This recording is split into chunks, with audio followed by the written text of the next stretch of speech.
The blood on Violet Warren's hands wasn't her own, and that terrified her more than anything else in her 22 years of living. She stood in the dusty street of Calico, California, watching the stagecoach that had brought her disappear into the shimmering heat of the April afternoon in 1883, leaving her with nothing but a worn carpetbag and the weight of secrets that could destroy her. The silver mining town sprawled before her like a promise and a threat simultaneously. Buildings constructed hastily from weathered wood and desert stone, their shadows offering little relief from the relentless sun that beat down on the Mojave Desert landscape. She had fled Virginia with borrowed money and a borrowed name, though Warren was real enough, the surname of a mother who died bringing her into this world. The rest of her story would have to be constructed carefully, brick by brick, lie by lie if necessary. Violet adjusted the simple calico dress she wore, appropriate for the town's name if nothing else, and tried to ignore the way her heart hammered against her ribs like a caged bird desperate for freedom. The main street of Calico was busier than she expected. Miners covered in silver dust trudged toward saloons, their boots leaving prints in the fine desert sand that covered everything. Freight wagons groaned under the weight of ore, their wheels creaking a rhythm that seemed to match her anxiety. She needed work, needed it desperately, and the small amount of money sewn into her petticoat hem would last perhaps 2 weeks if she was careful, less if she was honest about her appetite. A painted sign swinging in the hot breeze caught her attention. Lane's General Store and Post Office. The establishment looked more substantial than most of the surrounding buildings, constructed with actual care rather than the hasty desperation that characterized much of the town's architecture. Violet made her way toward it, each step kicking up small clouds of dust that clung to her hem and settled into the creases of her worn boots. The interior of the store provided blessed relief from the heat. Shelves lined every wall, stacked with goods both practical and precious. Fabric bolts, canned goods, mining equipment, medicine bottles, and even a few books occupied the space with organized efficiency. Behind the counter stood a woman perhaps 15 years Violet's senior, her dark hair streaked with premature gray, her face weathered but kind. "Help you, miss?" the woman asked, setting aside a ledger she had been studying. "I am looking for work," Violet said, forcing her voice to remain steady despite the desperation clawing at her throat. "Any kind of honest work. I can read and write, keep accounts, clean, cook, mend clothing, whatever you might need." The woman studied her with eyes that seemed to see too much. "You are running from something." It was not a question, and Violet felt her carefully constructed composure threaten to crumble. "I am running toward something better," she said finally, which was true enough in its way. "I need a new start. I am willing to work harder than anyone you have ever employed." "Martha Lane," the woman said, extending her hand across the counter. "My husband owns this store, though he is up at the mines most days checking on equipment orders. We could use help, actually. The town is growing faster than we can keep up with, and my daughter just married and moved to San Francisco last month." She named a wage that was fair, perhaps even generous, along with a small room in the back of the store. "You would start tomorrow. Today you settle in and rest from your journey." Violet felt something loosen in her chest, the first deep breath she had taken in days. Thank you so much, Mrs. Lane. Call me Martha, and you are Violet Warren." Martha nodded slowly. "Well, Violet Warren, welcome to Calico. It is a hard town and a hard land, but there are good people here if you know where to look." She came around the counter and picked up Violet's carpet bag as though it weighed nothing. "Come on, I will show you your room and then feed you. You look like you have not had a decent meal in a week." The room was small but clean, with a narrow bed, a washstand, and a window that looked out on the desert hills where the silver mines scarred the landscape. Violet set her bag down and sank onto the bed, allowing herself just a moment of weakness, a single tear that traced down her cheek before she wiped it away with determination. She had made it this far. She would make it further still. That evening, Martha fed her beef stew and fresh bread while asking polite questions that never pushed too hard. Violet learned that Calico had exploded from nothing just a few years prior, when silver was discovered in the surrounding hills. Thousands had flooded in, hoping to strike it rich, though most found only back-breaking labor in mines owned by wealthy men who lived in San Francisco or even further east. The town had several saloons, a school that doubled as a church on Sundays, a doctor who was drunk more often than sober, and a constable who tried his best to maintain order in a place where fortunes rose and fell with the frequency of desert storms. "There is a dance next Saturday at the community hall," Martha mentioned as Violet helped wash the dishes. "Whole town turns out for it. Good way to meet people, make friends." "I am not sure I am ready for that," Violet said carefully. Martha gave her a knowing look. "Sometimes the best way to stop running is to plant your feet and make a stand. Besides, you cannot hide in this store forever. Calico is too small for secrets, though God knows everyone here has them." Violet said nothing, but the words settled into her bones with an uncomfortable truth she was not ready to acknowledge. She began work the next morning as the sun was painting the desert in shades of gold and amber. The work was steady and demanding, exactly what she needed to keep her mind from dwelling on what she had left behind. Customers came in steady streams, miners needing supplies, wives needing fabric or thread, children sent for penny candy or their mother's grocery orders. Violet learned quickly, her educated speech and neat handwriting earning approving nods from Martha. It was 3 days into her employment when he walked in.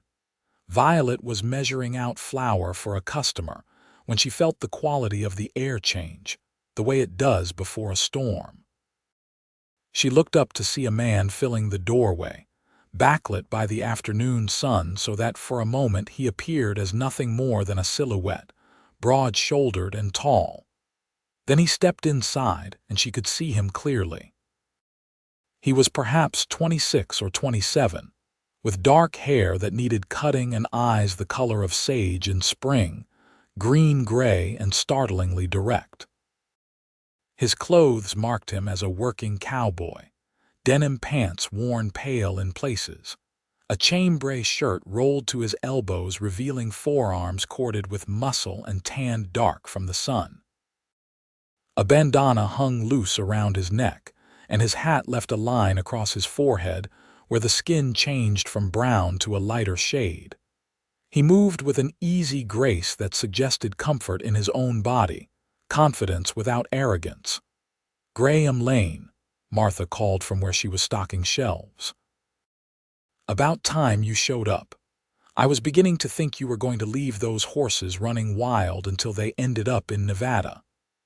"They were not running that wild," the man said, and his voice was deep, textured like honey over gravel. "Besides, I had to check the water holes up in the high country. Found 2 that had gone dry. I had to redirect the herd to better grazing." "This is Violet Warren," Martha said, gesturing toward her. "She is helping me run the store now that Alina has gone off to San Francisco to be a city woman." "Violet, this is my nephew Graham. He runs cattle and horses on land north of town, supplies beef to the mines and breaks horses for anyone foolish enough to buy the wild ones." Graham turned those sage eyes on Violet, and she felt the weight of his gaze like a physical thing.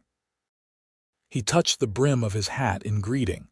"Miss Warren, welcome to Calico." "Mr. Lane," she managed, surprised her voice came out steady. "Just Graham," he said. "We are not much for formality out here." He turned back to Martha. I need wire, about 200 feet if you have it, and those leather work gloves if the shipment came in. As Martha went to gather his supplies, Graham remained near the counter, and Violet was acutely aware of him in a way that made her hands unsteady as she finished measuring the flour. She could feel him watching her, not with the leering assessment some of the miners employed, but with a quiet curiosity that was somehow more unsettling. "You are new to Calico," he observed. "Just arrived 5 days ago. From where? Back east." She kept her answer vague, hoping he would not press. "That is a long way to travel alone." It was a statement that held a question, and Violet felt her defenses rise. "I prefer to think of it as a new beginning rather than a long journey," she said, meeting his eyes with more boldness than she felt. Something flickered across his face, might have been respect or amusement or both. "Fair enough. This country is full of people chasing new beginnings. Hope you find what you are looking for, Miss Warren." Martha returned with his supplies, and Graham paid in coins that he counted out carefully, the hands of a working man, scarred and strong. As he gathered his purchases, he nodded to them both. "Ladies." "Aunt Martha, I will bring some beef by next week for you and Uncle Joe." "You are a good boy, Graham," Martha said fondly. "Not been a boy for a long time now," he said with a slight smile, and then he was gone, the doorway seeming smaller in his absence. "Do not mind Graham," Martha said when she caught Violet staring after him. "He is rough around the edges but good all the way through. Lost his parents to cholera when he was 15. My husband's sister and her husband. We would have taken him in, but he was determined to make it on his own. Worked every job there was until he had enough to buy his first string of horses and lease grazing land. Now he has one of the better operations in the area. Works himself half to death doing it, but that is his choice." Violet absorbed this information while trying to ignore the way her heart was still beating faster than it should. She had not come to Calico looking for entanglement, romantic or otherwise. She had come to disappear, to build a life so quiet and unremarkable that no one would ever think to look for her here. Noticing a cowboy with sage-colored eyes, no matter how striking, was not part of that plan. But Graham Lane had a way of disrupting plans, as she was about to discover. He came into the store again 2 days later, this time for saddle soap and grain for his horses, and 3 days after that for rope and a new shirt, his old one having been torn beyond repair by barbed wire. Each time he found reasons to linger, to exchange a few words with Violet while Martha watched with poorly concealed amusement. "You settling in all right?" he asked during his 3rd visit, leaning against the counter with that easy confidence that seemed as natural to him as breathing. "Well enough," Violet said, carefully measuring out the nails he had requested. "Your aunt has been very kind." "She is good at seeing when people need kindness," Graham said. His eyes studied her face with an intensity that made her want to look away, but she forced herself to hold his gaze. "You planning to stay in Calico long term?" "I have no plans to leave, if that is what you are asking. It is a hard place for a woman alone." "I am stronger than I look, Mr. Lane." "Graham," he corrected. "And I am not doubting your strength, Miss Warren. Just making an observation about the town. Some of the miners can be rough. You should be careful." There was genuine concern in his voice, and Violet felt something in her chest tighten in response. "I appreciate your concern, but I can take care of myself." "I believe you can," he said softly. Then, after a pause, "That dance Martha mentioned, the one on Saturday. You going?" Violet hesitated. Martha had been encouraging her all week to attend, insisting that hiding away would only make people more curious about her past. "I have been considering it." "Would you consider letting me escort you?" The question caught her off guard, and for a moment she could only stare at him. "I do not think that would be wise." Why not? Because I cannot afford attachments. Because I am hiding from something I cannot explain. Because you look at me like you might want to know all my secrets, and I cannot let anyone that close. Because we barely know each other. That is generally the purpose of courting, Graham said with a slight smile. Getting to know each other, unless you are already promised to someone. I am not. Then I do not see the problem. It is just a dance, Miss Warren, not a proposal of marriage. Martha chose that moment to emerge from the back room, her timing so perfect that Violet suspected she had been listening. Oh, say yes, Violet. Graham is one of the few genuinely decent men in this town, and the dance will be much more enjoyable with a partner. Violet felt trapped between them, Martha's hopeful expression and Graham's steady gaze. Perhaps Martha was right. Perhaps acting normal, accepting social invitations, would help her blend in rather than stand out. And there was a part of her, a part she tried to suppress, that wanted to say yes simply because something about Graham Lane made her feel safe in a way she had not felt in months. All right, she heard herself say. Thank you. I would appreciate an escort to the dance. The smile that transformed Graham's face was worth the risk, warm and genuine, and pleased in a way that suggested her acceptance meant more to him than it should after such brief acquaintance. I will pick you up at 7 on Saturday then. After he left, Martha squeezed Violet's shoulder. I know you are trying to keep your distance from everyone, dear, but sometimes letting people in is the only way to heal whatever hurt you are carrying. Violet said nothing, but the words haunted her through the rest of the week as she prepared for the dance with a mixture of anticipation and dread she could not quite reconcile. Saturday arrived with the relentless inevitability of sunrise.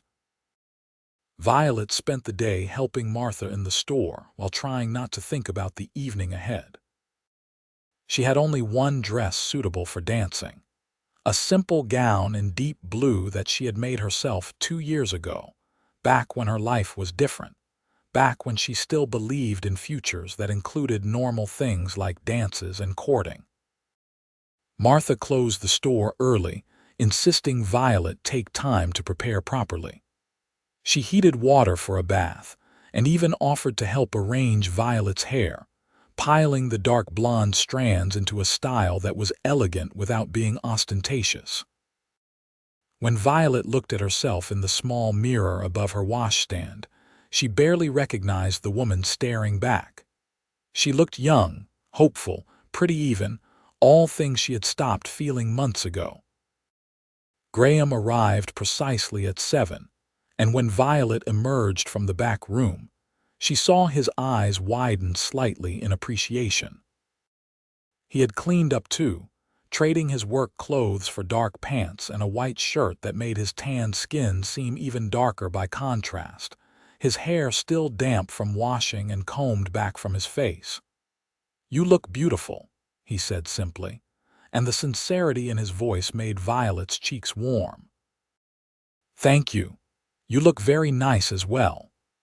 The community hall was only a few streets away, but Graham offered his arm and Violet took it, feeling the solid strength of him even through the layers of clothing. The evening air was cooling quickly as the desert surrendered the day's heat, and somewhere in the hills, a coyote sang its lonesome song to the emerging stars. Music spilled from the hall, fiddles, and a piano creating melodies that spoke of older times and distant places. Inside, the space had been transformed with lanterns and wildflowers gathered from the desert, pops of color against the rough wood walls. It seemed the entire town had turned out, miners scrubbed clean and wearing their Sunday best, families with children running between the dancers, older couples swaying together with the ease of long practice. Graham guided her through introductions to more people than she could possibly remember, ranchers and storekeepers, the school teacher and the constable, wives and daughters and sons. Everyone was friendly in that particular way of Western towns, curious but not prying, welcoming but reserving final judgment. Violet smiled until her face ached and tried to remember names while Graham's steady presence beside her made the whole ordeal bearable. When the music shifted to a waltz, Graham turned to her with a question in his eyes. "May I have this dance, Miss Warren? You may. And please call me Violet. I think we are past formalities." His hand settled on her waist, warm even through the fabric of her dress, while his other hand engulfed hers with a gentleness that belied his strength. "Violet," he said, testing the name. "It suits you. Pretty and a bit unexpected."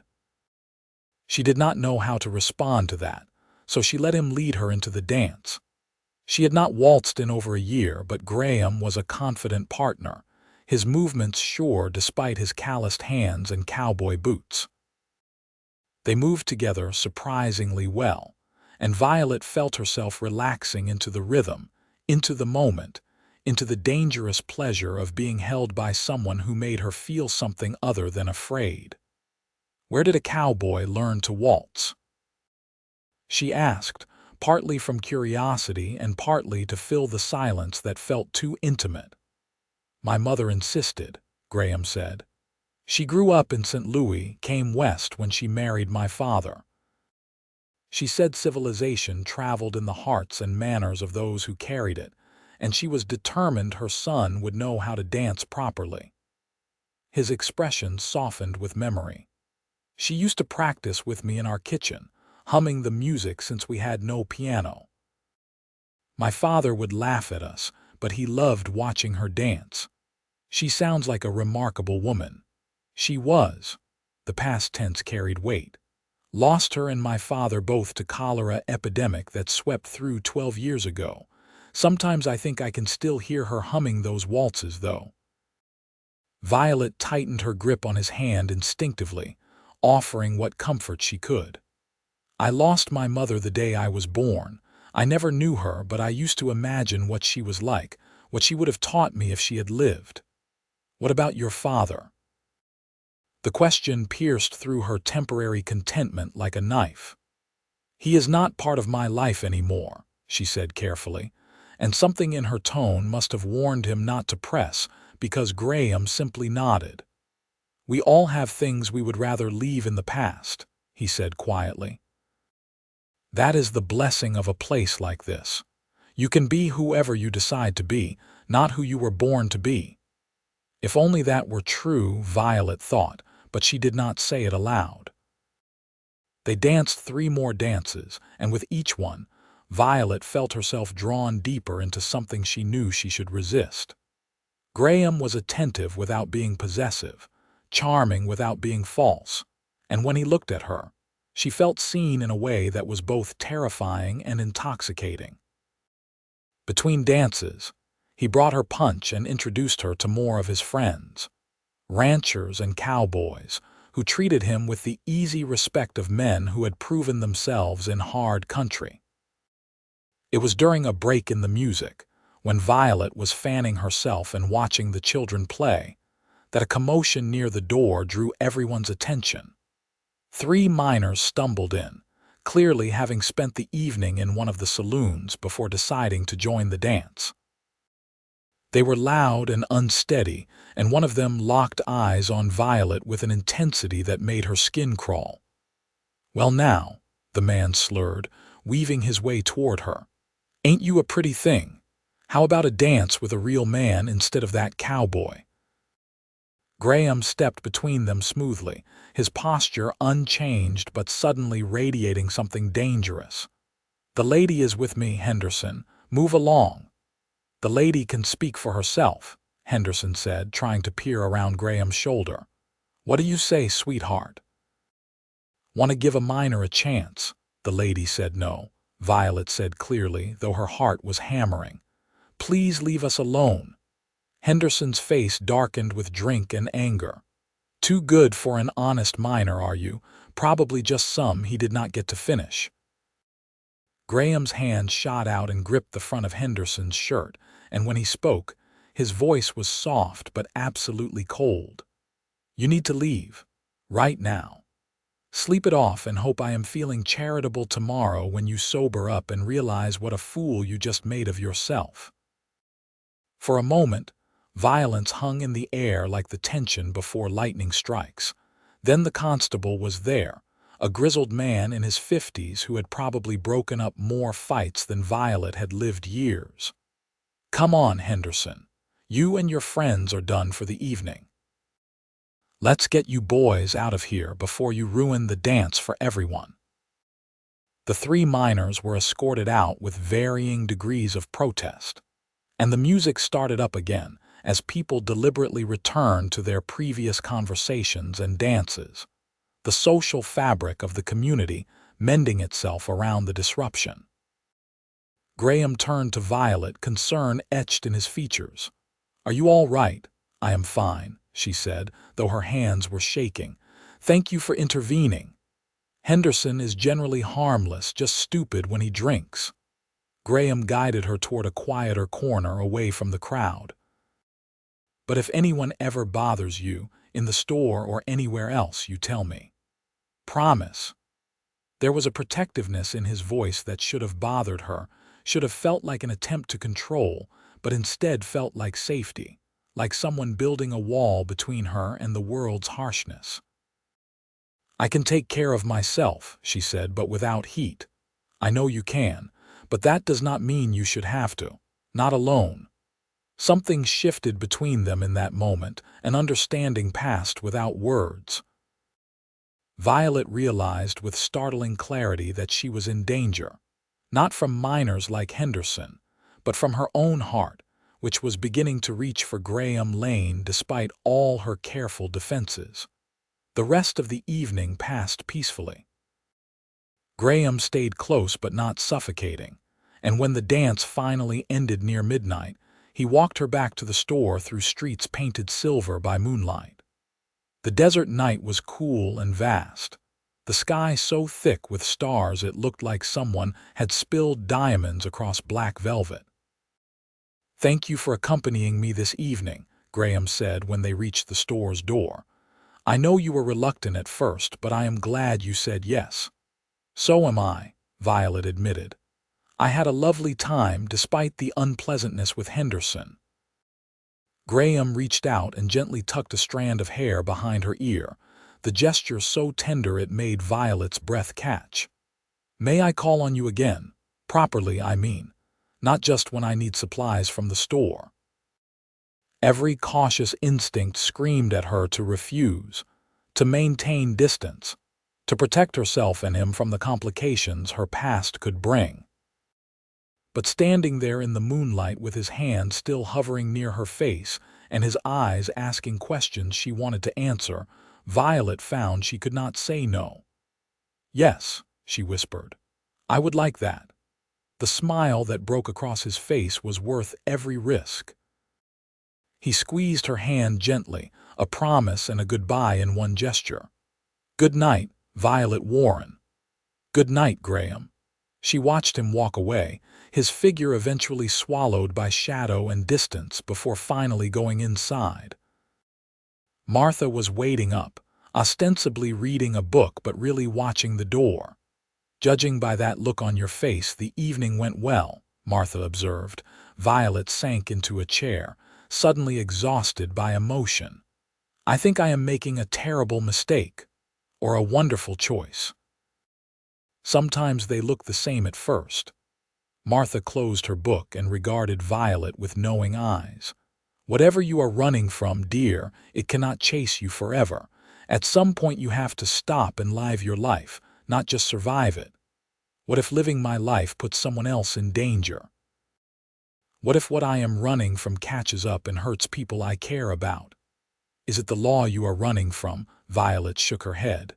"No, I have broken no laws. Then it can be managed, whatever it is. And Graham is tougher than he looks, trust me. That boy has survived things that would break lesser men." Martha stood and patted Violet's shoulder. "Get some sleep. Tomorrow is Sunday and we are closed.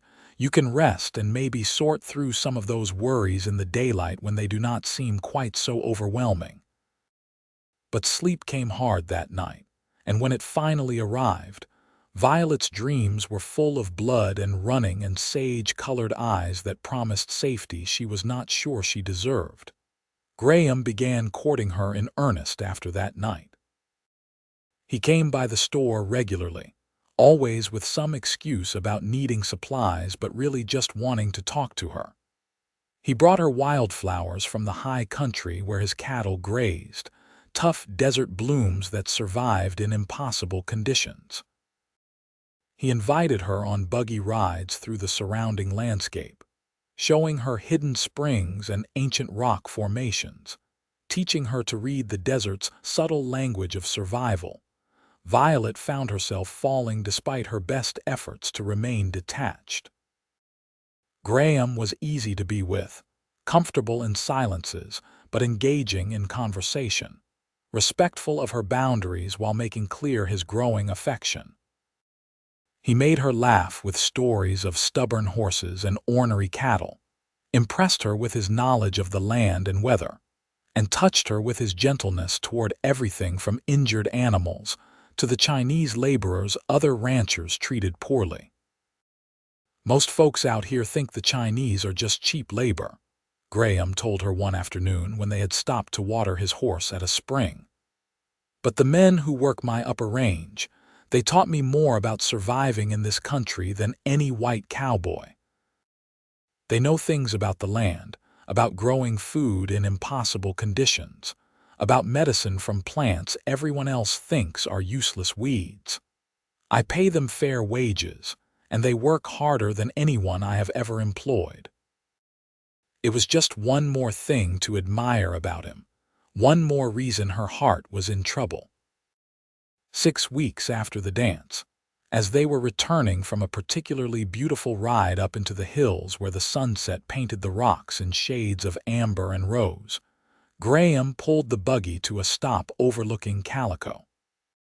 The town spread below them, small and determined in the vast desert landscape, lights beginning to flicker on as evening approached.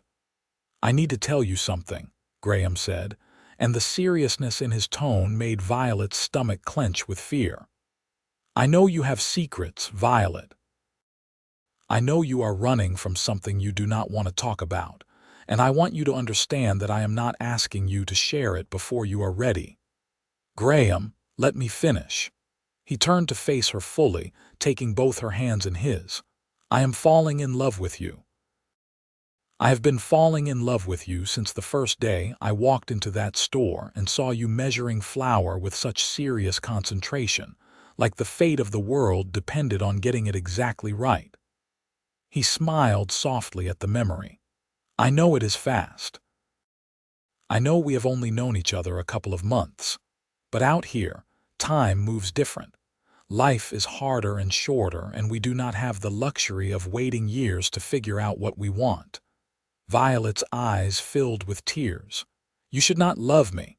You do not know what you would be taking on." "Then tell me. Let me decide for myself what I can handle." She wanted to. God, how she wanted to unburden herself to share the weight of what she carried. But fear held her tongue, fear of losing this fragile, precious thing growing between them, fear of putting him in danger, fear of being judged for choices she made in desperation. "I cannot," she whispered. "Not yet. Please do not ask me to."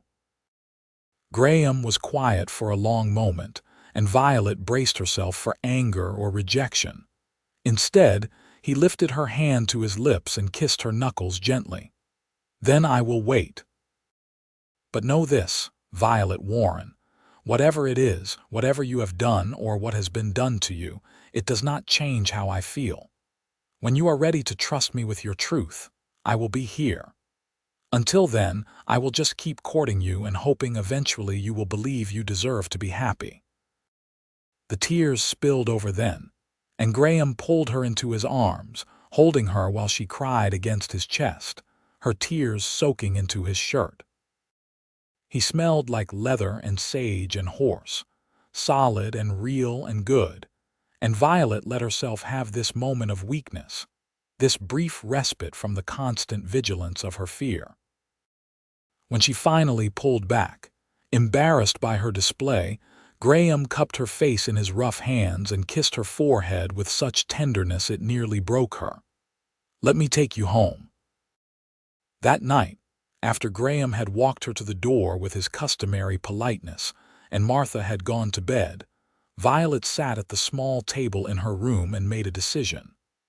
She pulled out paper and a pen and began to write, words she had been holding inside for months finally spilling onto the page. She wrote about Virginia, about the life she had there as companion to a wealthy widow named Mrs. Catherine Hartwell. She wrote about Mrs. Hartwell's son, Richard, who had seemed charming at first but revealed himself to be cruel and entitled. She wrote about the night Richard had come home drunk and angry about gambling debts, how he had struck his mother when she refused to give him more money, how Violet had intervened, and how Richard had turned on her instead. She wrote about the broken vase, about Richard slipping in his drunken rage and falling, about the terrible crack of his head against the marble fireplace. She wrote about the blood, so much blood, and Catherine Hartwell's screams. She wrote about the doctor being called, about Richard lingering for 2 days before dying, about the accusations that followed. Richard's friends claimed Violet had pushed him, that she had murdered him in cold blood. Catherine Hartwell, grief-mad and desperate, had blamed Violet, had called her a murderess. Never mind that Violet had been defending herself and Catherine. Never mind the bruises on both women's arms where Richard had grabbed them. Society chose to believe the version where a poor companion had killed a wealthy man's son, probably after he rejected her advances, certainly with premeditation. The constable had been sympathetic but clear. Violet needed to leave immediately before Richard's influential friends ensured she hanged for defending herself. He gave her money and helped her get on the first stagecoach heading west, making it clear she could never come back, that there would always be a warrant, unofficial but real, hanging over her head. She wrote it all down, every terrible detail, and when she finished, her hand cramped and her eyes burned, but she felt lighter somehow. She folded the pages carefully and put them in an envelope, sealing it with wax. On the outside she wrote, "To be opened only by Graham Lane in the event of my death or disappearance." It was not quite trust, but it was as close as she could manage. She would give the letter to Martha tomorrow, ask her to keep it safe, and then she would let herself love Graham openly, honestly, for however long fate allowed. Summer settled over Calico with punishing heat that drove most people indoors during the worst hours of the day. The store became a gathering place for those seeking relief in the relative coolness of the thick walls, and Violet's days were busy with customers and inventory. Graham continued his courtship with patient determination, stealing moments with her when he could, always respectful but making his intentions increasingly clear.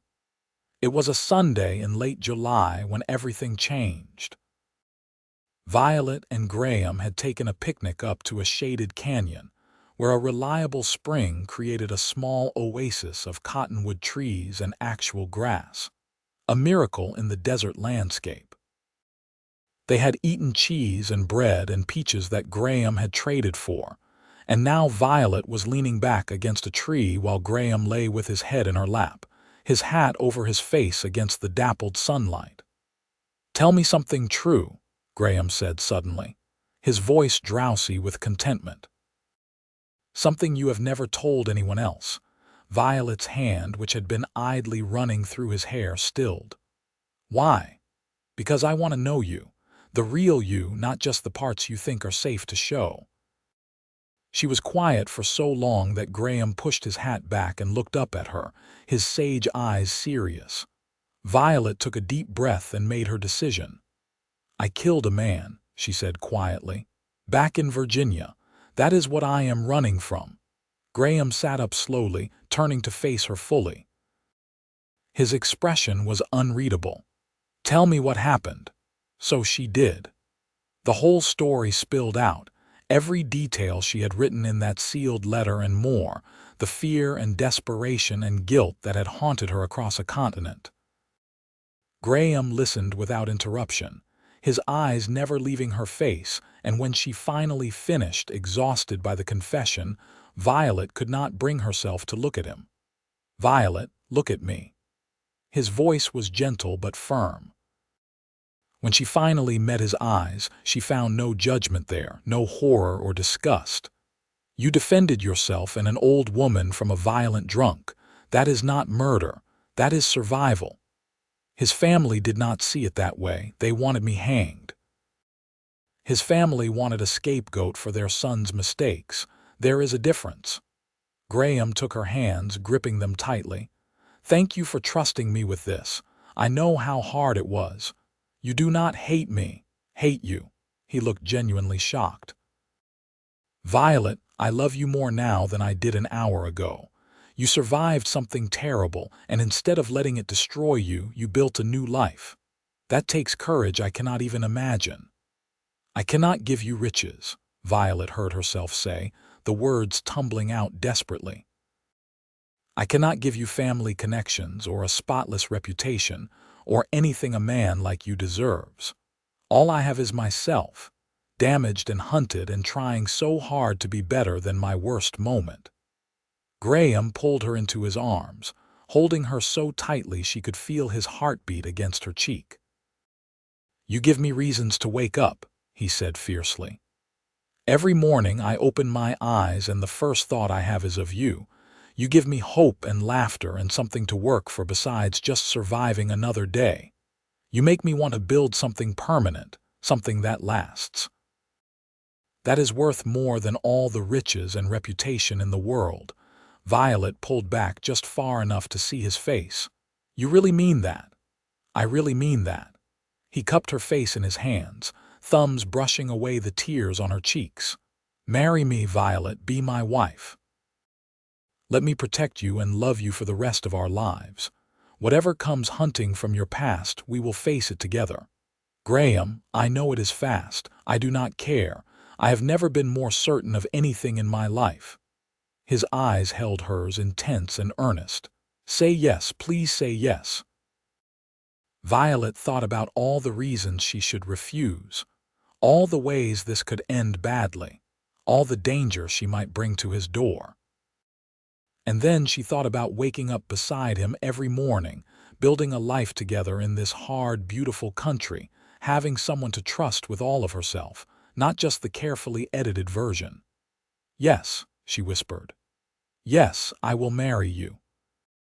Graham's kiss was everything she had dreamed and more, tender and passionate and full of promise. When they finally broke apart, both breathing hard, he pressed his forehead to hers and laughed, the sound pure joy. "We should probably tell Aunt Martha before she hears it from someone else," he said. "You know how this town is for gossip."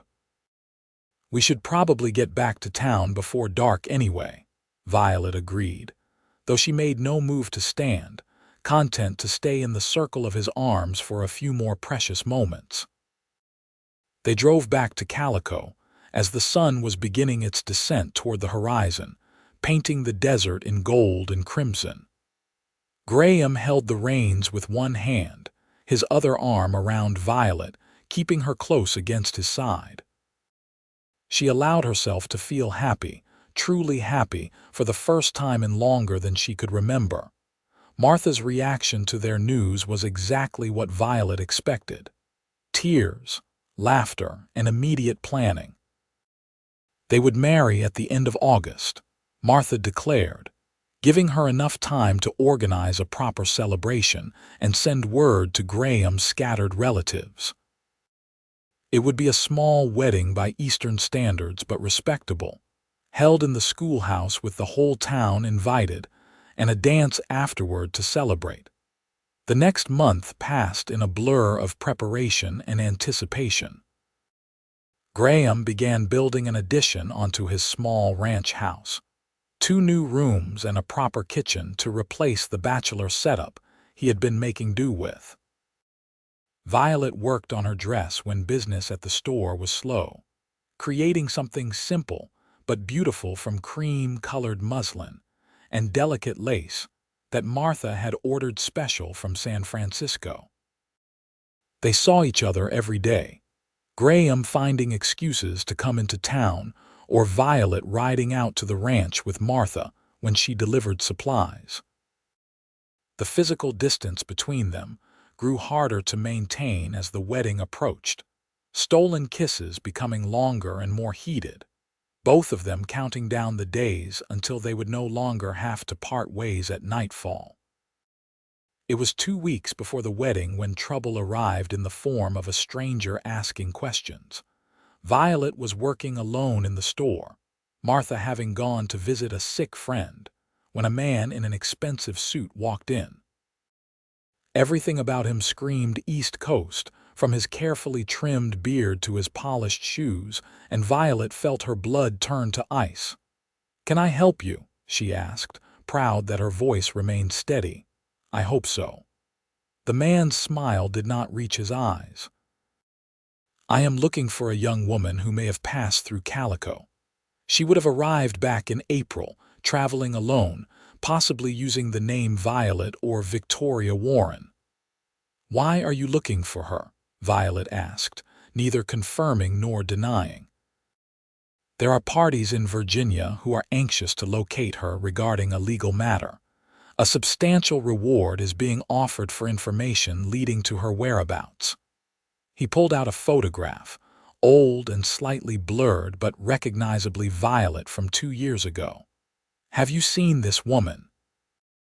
Violet's mind raced. Lying would only make things worse if he already suspected her, but confirming would mean everything she had built here would crumble. "What kind of legal matter?" The man's eyes sharpened. "The kind that involves the death of Richard Hartwell. You are her, are not you?"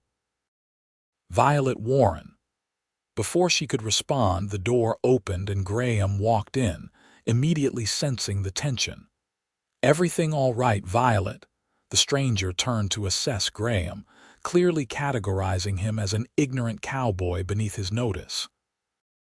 "I am speaking with Miss Warren about a private matter.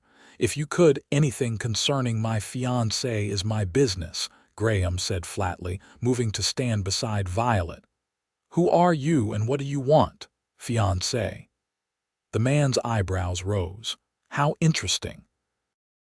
"I am Howard Preston, attorney representing the Hartwell estate. Miss Warren is wanted for questioning regarding the death of Richard Hartwell in Virginia. She fled before the investigation could be completed." "Fled?" Graham's voice was dangerous now. "Or was helped to safety by lawmen who knew the only crime she committed was surviving." Preston's expression flickered with surprise. "So she has told you her version of events. The Hartwells see things differently." Richard's friends provided statements that contradict Miss Warren's claims of self-defense. "Richard's drunk friends who were not there when it happened," Violet said, finding her voice.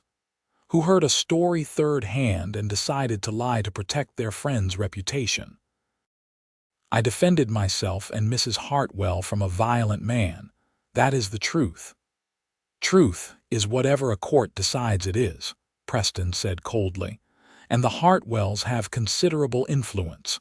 You should come back to Virginia willingly, Miss Warren. It will go better for you if you cooperate." "She is not going anywhere," Graham said. "And you can tell the Hartwells that if they want to press charges, they can send proper authorities with proper warrants. Until then, get out of our town." Preston's jaw tightened. "You are making a mistake, Cowboy. The Hartwells will not let this go. If Miss Warren will not come willingly, they will send men to collect her. Then those men will find themselves dealing with me and everyone else who cares about Violet," Graham said. "This is not Virginia, Mr. Preston. Out here, we protect our own and we do not let Eastern money dictate justice." Preston looked between them, clearly recalculating his approach. Very well. But this is not finished. The Hartwells have resources and determination. You cannot hide forever, Miss Warren. He tipped his hat with mocking politeness and walked out, leaving a terrible silence behind him. Violet found she was shaking. He is going to send word back. They will come for me, Graham. I should leave, go further west, maybe Mexico, or— You are not running anymore, Graham said firmly, pulling her into his arms. We are getting married in 2 weeks like we planned, and then we are going to live our lives and face whatever comes together. You do not understand what you are taking on. The Hartwells have money, influence, and I have right on my side, so do you. Graham tilted her face up to look at him. I meant what I said. We protect our own out here. Preston can send whoever he wants. They will not get through this town. Violet wanted to believe him, but the fear that had been her constant companion for months came roaring back with renewed force. Still, looking into Graham's determined face, seeing the absolute certainty in his eyes, she felt something else too. Hope that maybe, just maybe, she did not have to face this alone. Word of Preston's visit spread through Calico with predictable speed. By evening, half the town knew some version of the story, and by the next morning Violet was bracing for judgment and rejection. Instead, she found something entirely unexpected: solidarity. Mrs. Chen, whose husband and sons worked on Graham's ranch, brought her soup and told her in careful English about fleeing China ahead of violence, about understanding what it meant to run from injustice. The schoolteacher, Miss Sarah Hutchins, shared her own story of leaving Boston after refusing to marry a man her father chose, arriving in Calico with nothing but determination.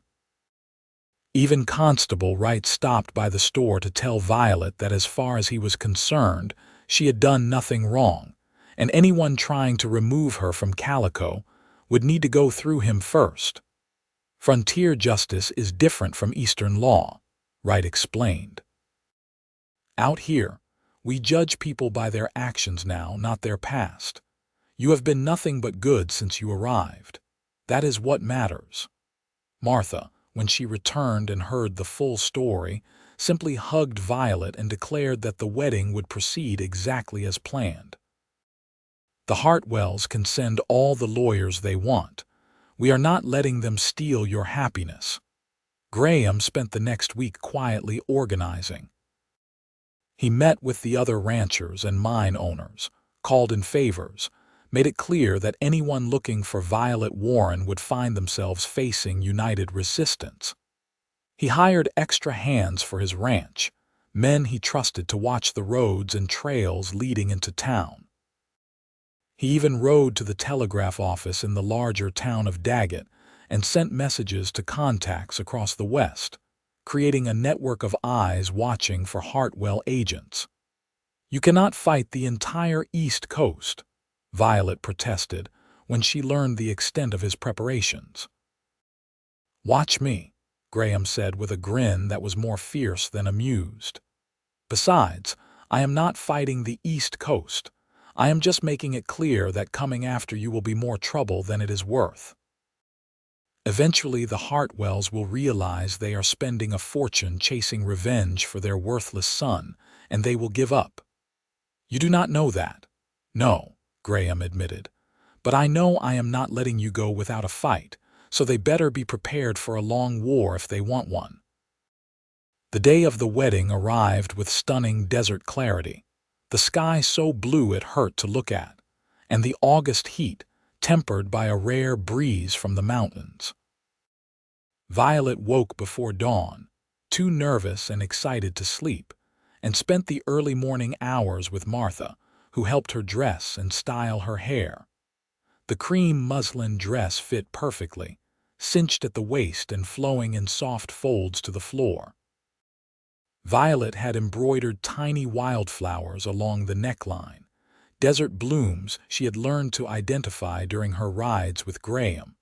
A personal touch that made the simple dress special.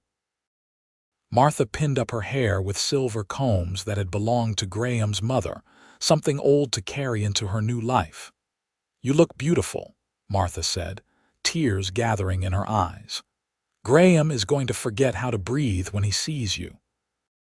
The schoolhouse had been transformed with wildflowers and ribbons, every bench filled with people who had become friends over Violet's short months in Calico. The Chinese workers from Graham's ranch sat on one side, dressed in their finest, while miners and ranchers and their families filled the remaining space. Miss Hutchins played gentle melodies on the old piano, and someone had even constructed an arch of sage and desert willow branches for them to stand under during the ceremony. Graham waited at the front, and when Violet walked down the aisle on Martha's arm, having no father to give her away, she saw his expression transform into something awestruck. He looked impossibly handsome in dark pants and a vest over a crisp white shirt, his hair tamed for once, his eyes locked on her with an intensity that made her heart race. Constable Wright, who was qualified to perform marriages, stood waiting with a smile. The ceremony was simple and heartfelt, traditional vows that carried weight precisely because they were time-tested and true. When Graham said, "I do," his voice was strong and certain. When Violet responded with her own vows, she felt the truth of them in her bones. "I now pronounce you husband and wife," Wright declared. "Graham, you may kiss your bride." Graham cupped Violet's face in his hands, and the kiss was tender and sweet and perfect, sealing promises made and futures hoped for. The gathered crowd erupted in applause and cheers, and Violet felt tears of joy sliding down her cheeks as Graham pulled back to look at her with a smile that rivaled the desert sun. "Hello, Mrs. Lane," he said softly, just for her. "Hello, husband." The celebration that followed was boisterous and joyful. Tables had been set up outside laden with food that everyone contributed, and once the sun began its descent, the dancing started. Violet danced with Graham until her feet ached, then with Joe Lane and Constable Wright, and even some of the Chinese workers who taught her steps from their homeland while Graham laughed and clapped along. It was full dark, the party still going strong, when Graham leaned down to whisper in her ear. "Ready to go home, Mrs. Lane. Home." Their home, the ranch house Graham had been working so hard on, the place where they would build their life together. Violet nodded, suddenly shy, and Graham made their excuses to Martha and Joe before helping her into his wagon. The ride to the ranch took 30 minutes, just far enough outside town to feel private but close enough for supply runs. The house was dark when they arrived, but Graham had obviously been there earlier because lanterns were already positioned throughout, waiting to be lit. He helped Violet down from the wagon and then, to her surprise, swept her up in his arms. "Tradition," he explained, carrying her across the threshold. "Got to start our marriage properly." Inside, he lit the lanterns one by one until the space glowed with warm light. Violet looked around at what would be their home, seeing the care Graham had put into every detail. The furniture was simple but well made, built by his own hands. Curtains, likely sewn by Martha, covered the windows. A braided rug added color to the floor. And everywhere she looked, small touches that spoke of Graham thinking about her comfort. Books on a shelf because he knew she liked to read, a rocking chair positioned to catch morning light, wildflowers in a jar on the table. "What do you think?" Graham asked, suddenly uncertain. "I think it is perfect," Violet said honestly. "I think you are perfect." Graham crossed to her, taking her hands in his. "I am far from perfect, but I promise to love you every day for the rest of my life. I promise to protect you and stand by you and be worthy of the trust you placed in me when you said yes." "I promise the same," Violet said. To love you and support you and build a life with you that is honest and true. Their wedding night was tender and passionate, a claiming and a gift exchanged between them. Graham was gentle with her inexperience, patient and attentive, making sure her pleasure matched his own. Afterward, they lay tangled together in the bed he had built, Violet's head on his chest and his arms around her, both of them too content to sleep despite their exhaustion. "Thank you," Violet said softly. "For what?" "For seeing me. The real me, not just the frightened girl running from her past.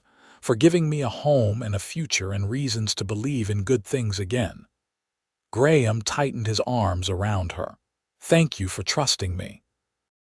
For taking a chance on a cowboy who had nothing to offer but hard work and a stubborn heart." "You offered me everything that matters," Violet said, tilting her face up to kiss him. "You offered me love." They fell asleep like that, wrapped in each other and the promises they had made, the desert night standing watch over their happiness. The next months were the happiest Violet had ever known.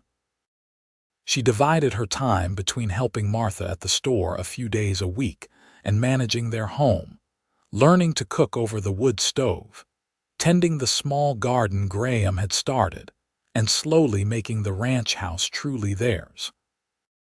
Graham worked sunup to sundown with his cattle and horses, but he always came home to her, and they spent their evenings talking and planning and simply being together.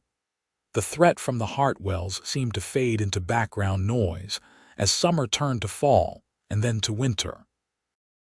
No more lawyers or agents appeared in Calico, and Violet began to hope that perhaps Graham had been right, that the cost of pursuing her had finally exceeded the Hartwells' desire for vengeance. She discovered she was pregnant in November, and the joy on Graham's face when she told him was something she would treasure forever. He was immediately, hilariously overprotective, trying to forbid her from lifting anything heavier than a book or riding into town, until Violet laughingly reminded him that she was pregnant, not made of glass. "I am just worried," Graham said, pulling her into his lap as they sat before the fireplace. "I want everything to be perfect for you and the baby." "As long as I have you, everything is already perfect," Violet assured him.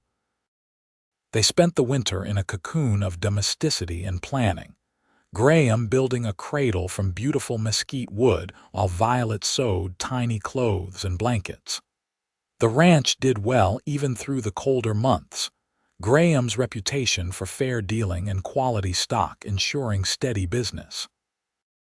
The Chinese workers stayed through winter, living in a bunkhouse Graham had built for them, and Violet learned to cook some of their traditional foods, creating a fusion of cultures that made meal times at the ranch interesting and delicious. It was in March, when Violet was 6 months pregnant and showing obviously, that the Hartwells made their final move. Graham was up in the high country checking on cattle with 2 of his hands when riders appeared at the ranch. Violet was in the kitchen preparing dinner when she heard horses and looked out to see 4 men dismounting, all of them wearing guns and expressions that promised trouble. Her heart seized with fear, but she forced herself to stay calm. She met them at the door before they could knock, stepping outside so any confrontation would not be in her home. "Can I help you, gentlemen?" The man in front, older than the others with cold eyes and a marshal's badge, looked her up and down with obvious disdain. "You Violet Warren." "Violet Lane," she corrected. "And yes, I am U.S. Marshal Crofton. I have a warrant for your arrest in connection with the death of Richard Hartwell in Virginia. You need to come with us." Violet felt the baby move inside her, a reminder of everything she had to lose. "May I see the warrant?" Crofton handed it over with obvious annoyance. Violet read it carefully, looking for anything that might help. The warrant was signed by a judge in Virginia, charging her with manslaughter and fleeing justice. It was official and legal and completely devastating. "I am 6 months pregnant," Violet said, handing the warrant back. "Surely you can see that traveling to Virginia in my condition would be dangerous. Can this not wait until after the baby is born? The Hartwells have waited long enough. You are coming now." "She is not going anywhere," a voice said from behind the men, and Violet felt relief flood through her.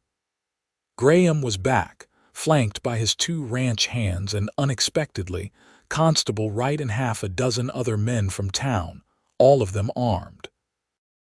"This is federal business," Crofton said, hand moving toward his gun. "You are interfering with a U.S. Marshal." "That warrant is worth less than the paper it is written on," Constable Wright said, moving forward. "It is based on testimony from men who were not present at the incident, purchased by a wealthy family seeking revenge. This is not justice. This is persecution." "I do not care about your frontier philosophy," Crofton snapped. "I have legal authority to take her, and that is what I am going to do." "Over my dead body," Graham said quietly, and something in his voice made all 4 men tense. "My wife is carrying my child. She is not traveling anywhere in her condition, and she is certainly not going back to Virginia to face a rigged trial. If the Hartwells want justice, they can come out here and face a jury that will actually listen to the truth." "That is not how this works. That is exactly how this works in California," Wright interrupted. "We have jurisdiction here, not Virginia. If you want to press charges, you file them in our courts. We will have a fair trial where Mrs. Lane, can present her side of the story." Crofton's face darkened with anger. "The Hartwells paid good money for this to be handled quietly." "I imagine they did," Graham said. "But money does not buy justice out here, so you have 2 choices. You can leave peacefully or you can try to take my wife by force. But I promise you, Marshal, if you choose force, you and your men will not make it out of this valley." The tension stretched taut as a wire about to snap. Violet watched in terror as hands hovered near guns, as men calculated odds and consequences. Then one of Crofton's men, younger than the others, shifted uneasily. "Marshal, maybe we should telegraph the Hartwells, let them know the situation. They might want to reconsider given the circumstances." Crofton's jaw worked with fury, but he was not stupid enough to start a gunfight he might not win over what was essentially a private vendetta. "Fine. I will send word. But this is not over, Mrs. Lane. The Hartwells will not let this go." "Then let them come themselves and face me honestly," Violet said, surprised by the strength in her own voice. "Let them stand in front of a jury and explain why their son's drunken violence should cost me my freedom and my child their mother. I am done running." The marshals left, but the relief Violet felt was temporary. Graham held her while she shook with reaction, and that night they lay awake talking about what to do next. "We could leave," Graham said quietly. "Go to Mexico, start over somewhere they cannot reach, and spend our whole lives looking over our shoulders. I am tired, Graham. Tired of running, tired of being afraid. You were right. It is time to stop hiding and face this. Even if it means a trial, even then. If the Hartwells want to pursue this, let them do it legally in open court where the truth can actually be heard. I defended myself. I did nothing wrong. It is time other people heard that." Graham kissed her forehead. "Then we fight, together." The response from the Hartwells came 2 weeks later, but it was not what anyone expected. Instead of insisting on Violet's extradition, they sent a different lawyer, a younger man named Thomas Harrison, who requested a meeting with Violet and Graham at the constable's office with Constable Wright present as mediator. "Mrs. Hartwell is dying," Harrison explained without preamble once they were all seated. "Cancer. The doctors give her perhaps 2 months. She sent me to deliver a message." He pulled out a letter, sealed with wax, and handed it to Violet. "She asked that you read this and then decide what you want to do." Violet broke the seal with shaking hands and unfolded the expensive stationery. The handwriting was shaky but still elegant, the hand of a woman who had once been vibrant but was now fading. "Dear Violet," the letter began, "I owe you an apology I can never adequately express. In my grief over Richard's death, I allowed myself to believe lies rather than face the truth about my son.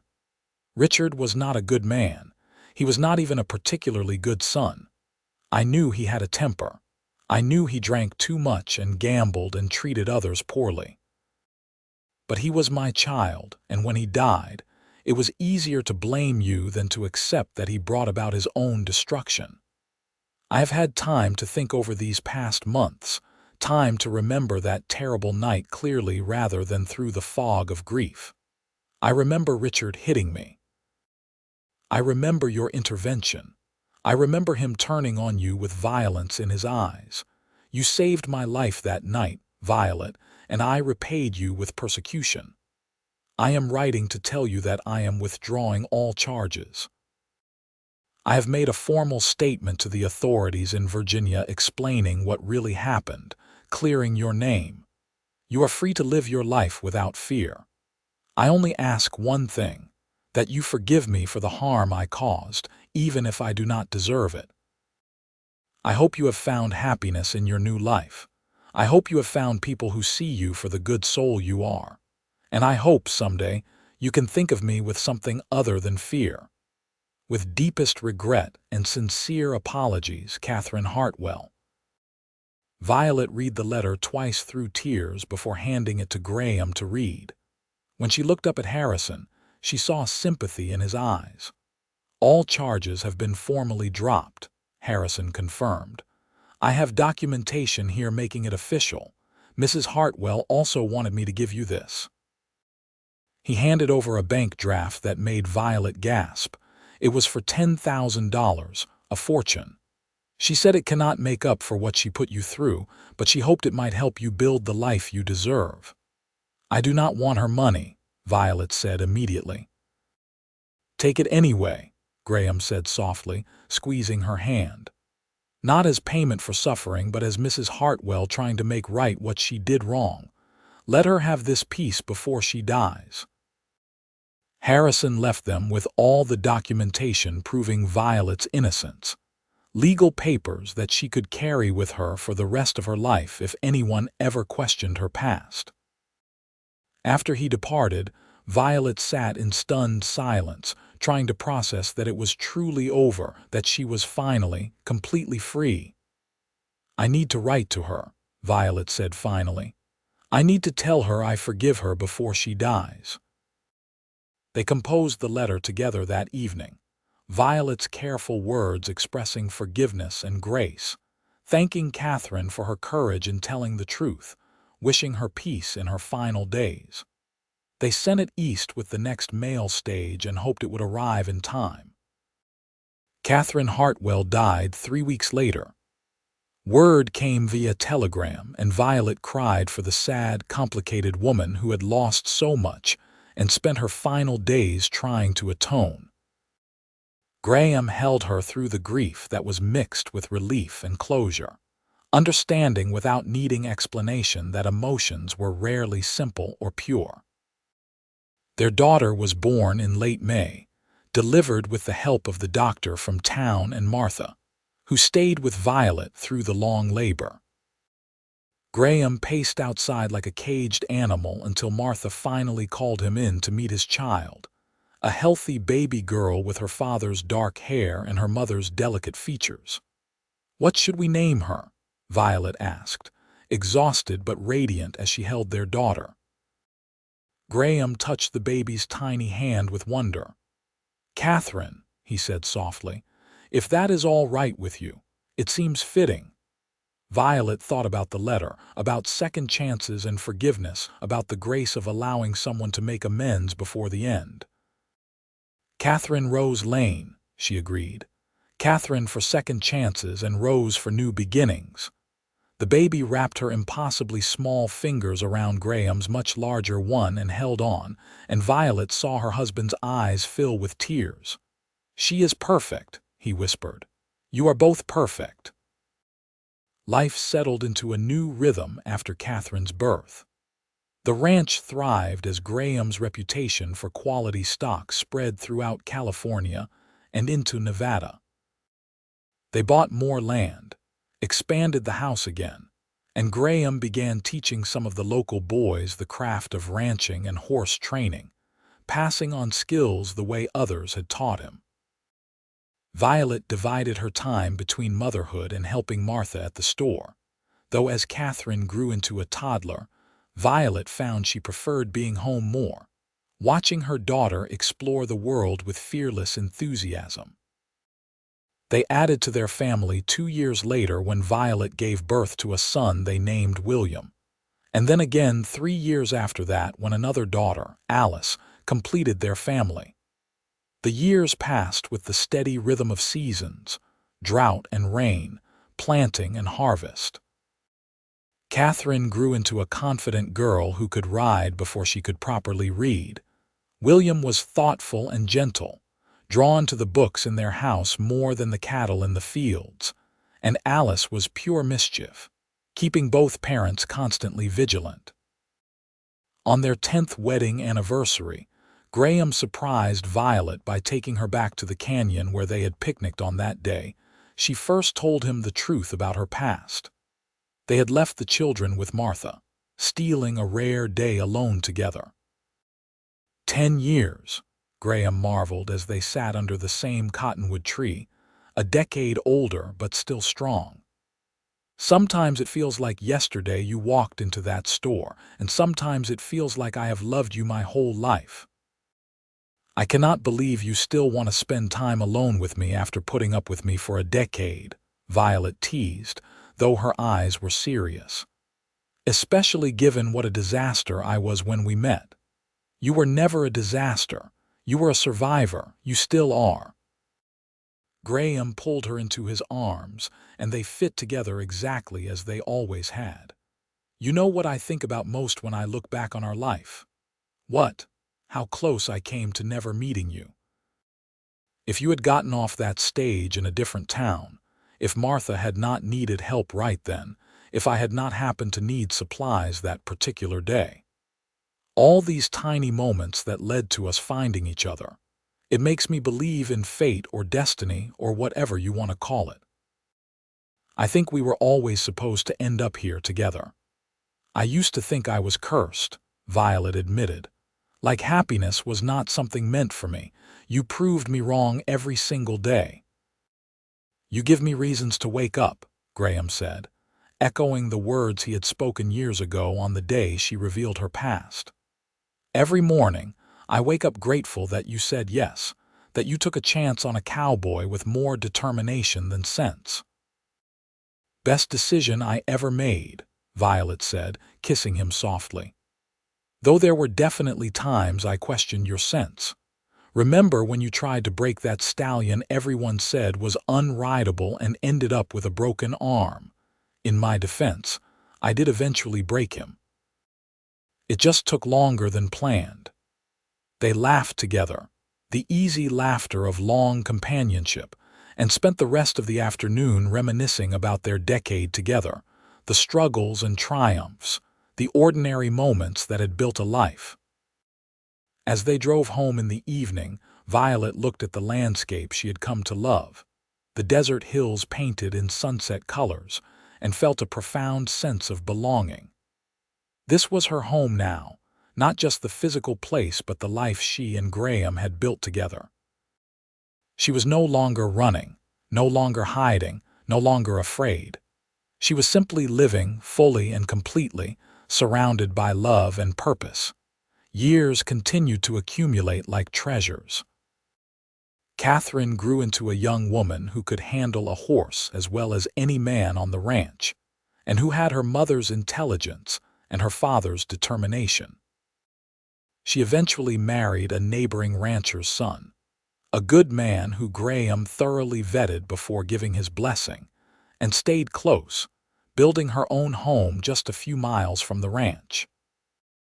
William, true to his scholarly nature, ended up going to college in San Francisco to study law, though he came home every summer to help with the ranch and make sure his parents knew he had not completely abandoned his roots. He wrote letters filled with ideas about legal reforms and justice, and Violet saw in him a passion for fairness that she suspected came partly from knowing his mother's story, from understanding that laws needed to protect the vulnerable as much as punish the guilty. Alice, their surprise baby who turned out to be anything but a surprise in personality, took after Graham's adventurous spirit and decided at 16 that she wanted to travel. Violet was terrified to let her go, but Graham reminded her that holding too tight was another form of fear, and they had not built a life of courage only to deny their daughter the same freedom. The ranch became known throughout the region not just for quality stock, but for fair dealing and ethical treatment of workers. Graham paid good wages and treated everyone with respect regardless of their background, and in return, he had workers who stayed for years, who brought their families and built their own lives on the land. The Chinese workers who had been there from the beginning became friends and partners, their children growing up alongside Graham and Violet's children, creating a community that was richer for its diversity. Violet continued helping at the store well into her 50s, though Martha eventually retired, and the business was taken over by one of her sons. Violet found she enjoyed the routine of it, the connection to the town that had given her sanctuary when she most needed it, the opportunity to help newcomers the way she had once been helped. She and Graham grew old together, gracefully and with gratitude. Their hair turned gray, then white. Graham's hands became gnarled with arthritis, though he still worked the ranch with stubborn determination. Violet's eyes required spectacles for reading, and her joints ached on cold mornings. But they still sat together on the porch in the evenings, still found reasons to laugh, still held hands like newlyweds. On their 30th anniversary, surrounded by children and grandchildren, Graham stood to make a toast. His voice was rougher than it had been 3 decades earlier, but still strong, still sure. 30 years ago, a woman walked into my aunt's store and my life changed forever. I did not know it then, but I was meeting my future, my purpose, my reason for every breath I take. Violet, you have given me 3 beautiful children, a home filled with love, and a life richer than any silver mine could provide. You gave me everything that matters. You give me reasons to wake up, Violet said, tears streaming down her face as she repeated the words that had become their private promise to each other over the years. Every single day, you give me reasons to be grateful, to be brave, to be better than I thought I could be. To many more years, Graham said, raising his glass. To many more reasons, Violet responded, and they drank surrounded by the family they had built, the life they had created, the love that had sustained them through everything.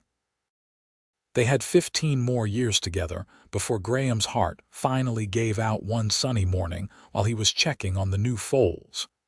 He died doing what he loved, on land he had worked his whole adult life, and Violet took comfort in that even as grief threatened to drown her. At his funeral, the church was packed with people whose lives Graham had touched. His ranch hands, now old men themselves, spoke of his fairness and generosity. His children spoke of his wisdom and humor. His grandchildren, some of them already taller than their parents, spoke of his stories and his gentle guidance. And Violet, standing at the end, spoke of his love. Graham Lane saw me when I was invisible, she said, voice steady despite her tears. He loved me when I thought I was unlovable. He gave me a home when I was homeless and a future when I thought I had none. He was the best man I have ever known, and I will spend whatever time I have left grateful that he chose me. She lived another 8 years without him. Years that were harder than any she had faced before, because every day she had to wake up and choose to keep going when the person who had given her reasons was gone. But she did it, because that was what Graham would have wanted, because she still had children and grandchildren who needed her, because she had built a life that honored his memory by continuing to live it fully. She spent those years writing down their story, wanting their grandchildren and great-grandchildren to know where they came from, to understand that courage was not the absence of fear, but the choice to move forward despite it, that love was not just passion but partnership and persistence, and choosing each other every single day. Violet Lane died peacefully in her sleep in 1928, 45 years after arriving in Calico with nothing but a carpetbag and desperate hope. She was surrounded by family, her room filled with photographs of the life she had built, and her last words were, "I am coming, Graham. Wait for me." They buried her next to him on the hill overlooking the ranch, under the vast desert sky they had both loved. Her headstone reads simply, "Violet Warren Lane, 1861–1928. She gave us all reasons to be better." The ranch stayed in the family for generations, and the story of Graham and Violet became family legend, told and retold until it took on the quality of myth. But it was not myth. It was true. Every word of it. It was the story of a woman who ran from injustice and found justice in the most unexpected place. It was the story of a man who saw worth where others saw only scandal. It was the story of a love built not on riches or prestige but on truth and courage and the determination to build something lasting in a hard land. It was the story of how, "I cannot give you riches," she had admitted, and the cowboy had said, "You give me reasons to wake up." And in the end, that was everything. Their great-granddaughter, named Violet after the grandmother she never met, found the manuscript among old family papers in 1965. She read it through in one sitting, tears streaming down her face at the story of how her family began, of the courage it took to start over, of the love that sustained through everything. She had it published the following year, not for money or fame, but because she felt the story deserved to be shared, that other people might find hope in knowing that even the hardest beginnings could lead to beautiful endings if you were brave enough to keep trying. The book never became a bestseller, but it found its audience, people who needed to know that running was not always cowardice, that starting over was not admitting defeat, that love could be found even in the most unlikely circumstances if you were open to receiving it. And in Calico, California, now a ghost town preserved as a historical landmark, there is a small plaque outside what used to be Lane's General Store. It tells the abbreviated version of Violet and Graham's story, and thousands of tourists read it every year, snapping photos and moving on without really understanding the depth of what happened there. But sometimes, just sometimes, someone stops and reads more carefully. Someone who is running from something they cannot face, or someone who has lost faith in new beginnings, or someone who thinks love is something that happens to other people, not to them.